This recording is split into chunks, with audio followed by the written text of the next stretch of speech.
We have reported over at LouisianaSports.net that Lane Kiffin's ex-wife, Layla Kiffin, is touring Baton Rouge today, Monday. There are multiple outlets that cover Ole Miss that have reported she was doing the same Sunday in Gainesville.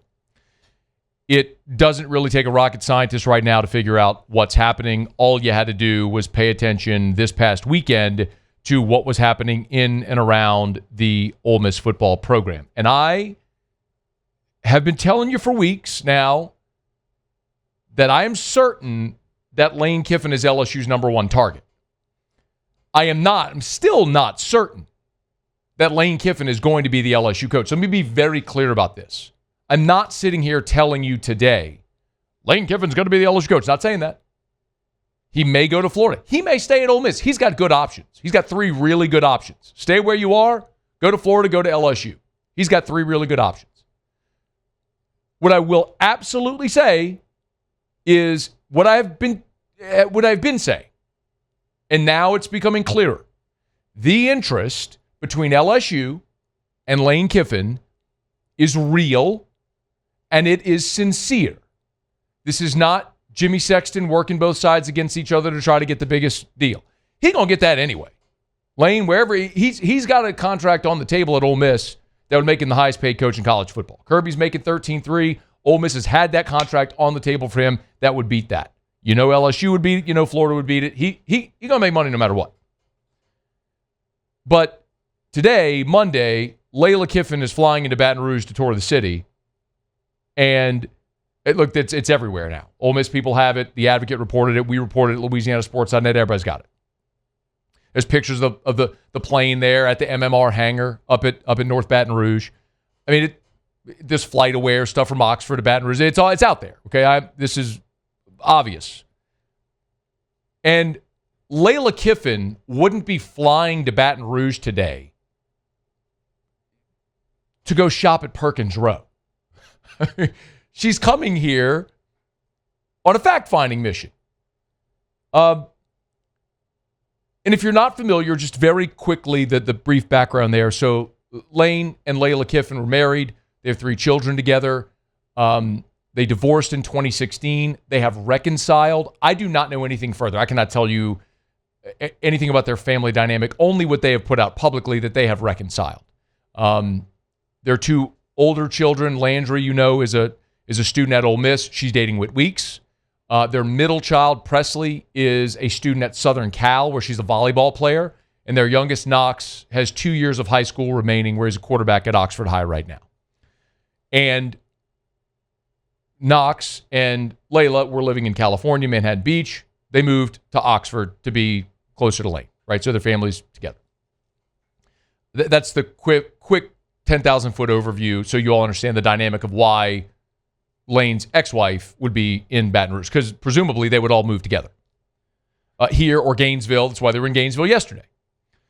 But let me paint this picture if you're still not sure that Lane is actually serious, okay? On Saturday, Ole Miss beats Florida, the school that is courting their coach, and it was a fever pitch. It was 68,000 fans. It was the single largest crowd in the history of Vaught-Hemingway Stadium. Ole Miss they were in a dogfight, tie ball game late in the second half. They would end up winning it. After the game, in the post-game press conference, again, keep in mind, greatest crowd in the history of Ole Miss, biggest moment as they have, for all intents and purposes, punched their ticket to the college football playoff. Lane Kiffin's asked about the crowd Saturday. This is what he says. What was today? Were you here last week? No, that they answered the call today, and they having some big games for us, and that's been critical. I'm just telling you, when you run out there, and I just think it's a big deal, especially the way we face. And you run out there and that thing's half full. It's just it's a different energy that it creates for your players. So tonight being full at kickoff and they stayed, is really, really important. Yo, biggest crowd in the history of the program, and instead of waxing poetic about it, he references when it's half full and how bad it was against the Citadel a week ago. And then he's asked point blank, Do you expect to be the Ole Miss coach next year? He is asked point blank. This isn't a, what do you feel about other jobs? Point blank. Will you be the Ole Miss coach next year? I love what we're doing here.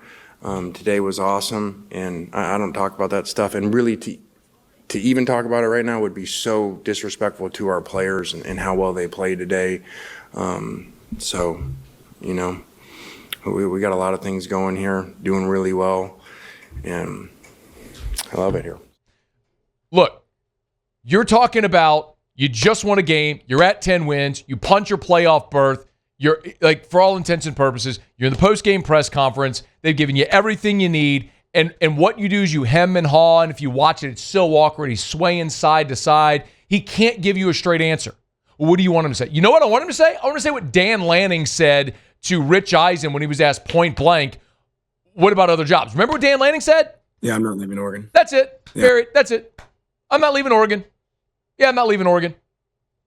You want a straight up, I love it here, I'm not leaving. Lane couldn't do that. He's at a contract extension on the table. He hasn't signed it.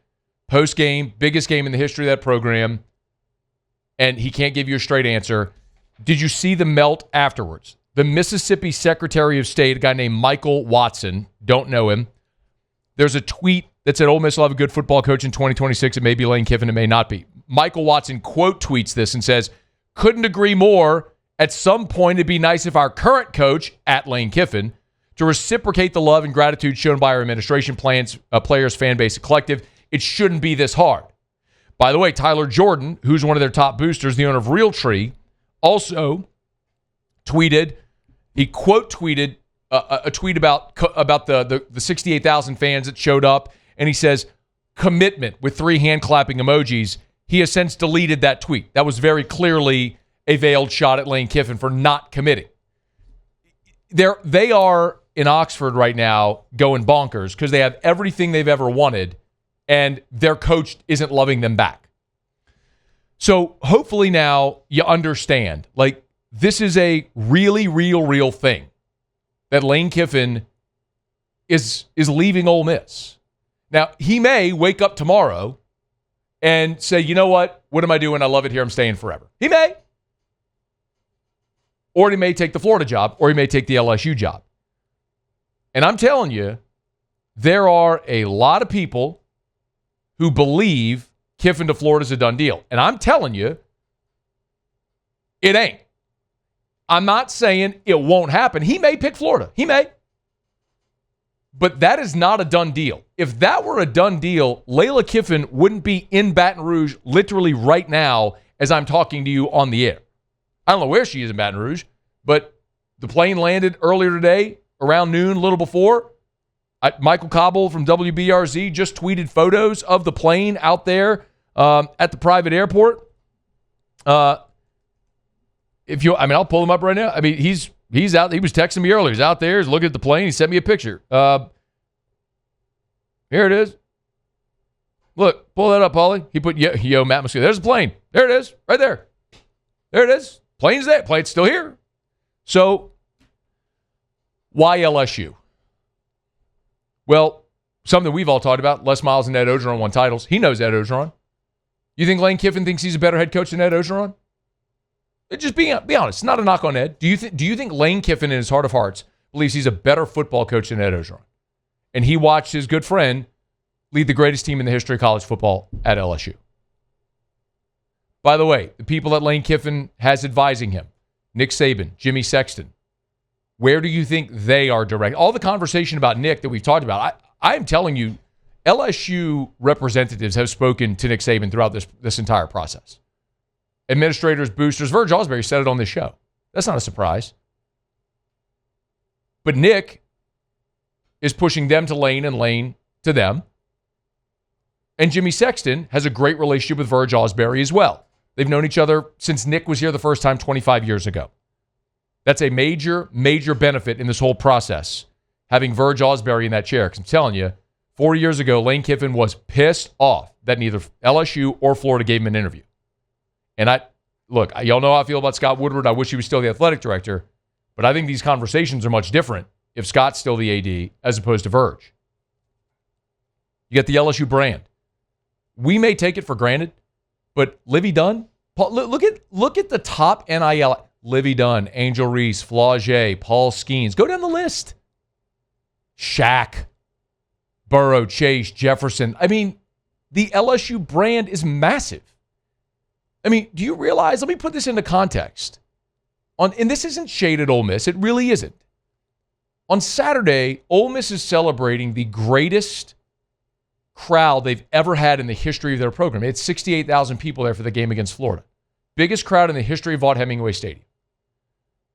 LSU at 5-4 on the same day. LSU at 5-4, playing for nothing, against a 2-7 Arkansas team at 11:45 in the morning, had more people in the stadium for that game than Ole Miss did in the greatest stadium, greatest crowd in the history of their stadium, history of their program. Is that context? LSU, on one of its worst days, still a better crowd than Ole Miss's best crowd ever. You're not talking about two things that are equal. And it's not shade at Ole Miss. It's just the reality of resources. So this is Lane's decision. The way I've said it, I'll continue to say it. I believe him when he says he loves Ole Miss. I believe him. And I believe he could stay there forever. I said this last week when I basically compared him. Kiffin is to Ole Miss what Nick Saban was to LSU. Saban loved LSU, loved Baton Rouge, still does. He just had a longing eye for the NFL. He had to scratch that itch. I believe Kiffin loves Ole Miss. He loves Oxford. He loves what that place has done for him at the time in the career. He said it. I needed Ole Miss more than Ole Miss needed me. I believe him. I also believe Lane Kiffin wants to win championships, and the ceiling is lower at Ole Miss than it is in Baton Rouge. And you're going to say to me, well, Matt, they're about to make the playoffs, and LSU isn't. They beat LSU. You're right. They're going to make the playoffs, and they're not going to win a championship this year. And they may never be able to get over that hump to win, not just to make the playoffs, but to win the national championship and to consistently every year have those resources. Will Ole Miss consistently, year after year, decade after decade, pump the resources into that program to be great? I don't know. LSU will. I know that much. I'll tell you something else to consider. And one of the reasons I think this is really hard for Lane, he may wake up tomorrow and just say, you know what? I'm staying. He would be, listen, this is another thing we talked about last week. And a lot of this is now coming into context, and I think you can see it more clearly. That Ole Miss is not going to let him coach in the playoff. And Keith Carter, their AD, is getting real close to giving him an ultimatum. Like, you got to know, because the other part of this is, if Lane is leaving, Ole Miss needs to get into the coaching search game.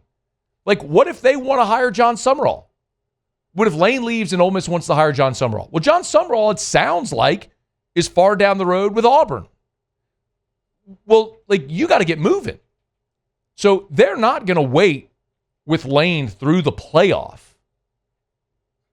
And they're going to make him make a decision before then. It's very obvious that look at all of the noise around it. The Ole Miss people, this is a hornet's nest there. It's a fever pitch. They are fed up with showing him love and not feeling the reciprocation of the commitment, so they want an answer. And I think it's very difficult for Lane to look at it and be the first coach ever to walk away from a team that's going to make the playoff. He won't be the last. That's going to happen, especially as the playoff continues to expand. You're going to have it happen. You're going to have G5 team or G6 coaches, whatever, getting better jobs. That's going to happen because that's just the nature of how the calendar works in college football. But he would be the first to leave a team that's going to make the playoffs. He won't be the last, but he'd be the first. And will that eat at him enough to stay? I don't know. But we're going to find out in relatively short order because clearly Florida and LSU are suitors that he will have an opportunity to choose from, or he can stay where he is. But Layla Kiffin wouldn't be on the ground in Baton Rouge today if this wasn't real and sincere interest. And it is. And LSU's walking down this path. We'll see if they can close the deal. Hey, thanks so much for watching. Please leave your comments. I love to interact. And be sure to hit the red subscribe button below.